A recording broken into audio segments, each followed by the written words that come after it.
Hi everyone. In today's video, I will be discussing demons and mental health and how the two are related.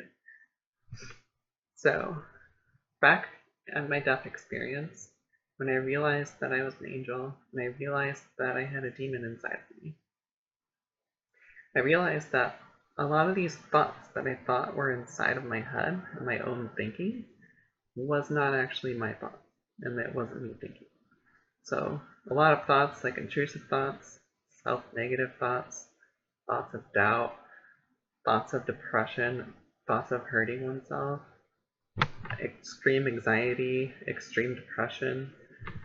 Those were all thoughts that I thought were my own thoughts, but they were not my own thoughts. And you notice when I did that, I did this, which is a sign of a demonic possession. And that's kind of how they introduce themselves, to be honest, when you meet people on the street. So,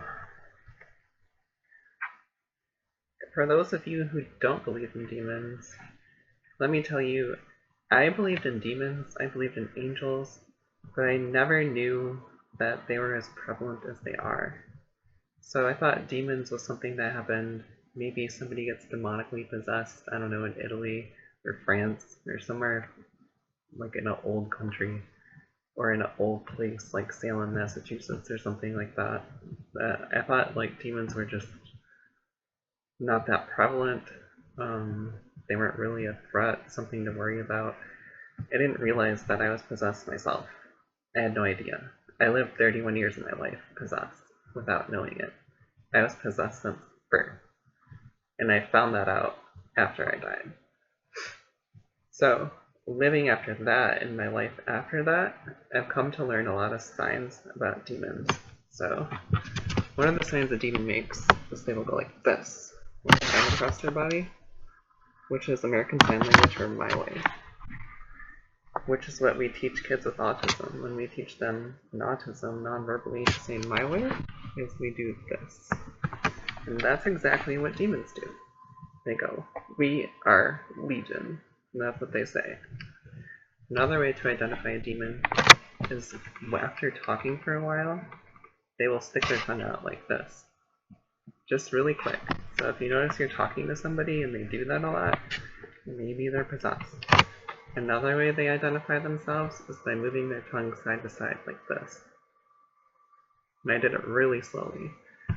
But if you notice that in public, if you do that to somebody and they do it back to you, they're probably possessed. And the reason I'm talking about demons is because I had no idea that I had a demon inside of me. No clue at all. And it's still inside of me.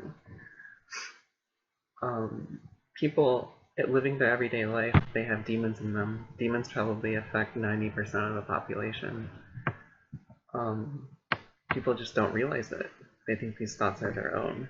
Maybe it's just their self-talk, their negative self-talk repeating after itself.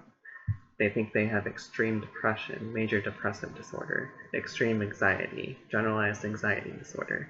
These are disorders caused by demons. And the main one that I found out after I died, the main problem we're having in America and in other countries around the world is autism. And nobody knows what autism is caused by. I can tell you that autism is a sign of demonic possession. These kids are being born into this world with demons inside of them. Why is that happening? I have yet to figure that out. But it's happening. It happened to me. Anyone who's neurodivergent is having a fight with a demon, whether they're possessed, whether they're being suppressed, whether something else is going on. If you have a neurodivergent mental disorder, chances are you have a demon problem. So I would get screened for that at your local church. The problem is, the next problem with demons and mental health is, okay, people are being affected by demons, what do we do about it? And the answer is, I don't know. And maybe the church knows about this and they're not doing anything about it. Maybe the government knows about this and they're not doing anything about it. But the vast majority of people out there, people even dealing with addictions are a sign that you're dealing with a demonic presence. I used to be addicted. I used to drink tons of alcohol to suppress my feelings because I was transgender, but I was not able to come out yet. I wasn't in a safe place to do that, and I wasn't ready. So I drank a lot, and I used to be addicted to pornography and participate in pornography.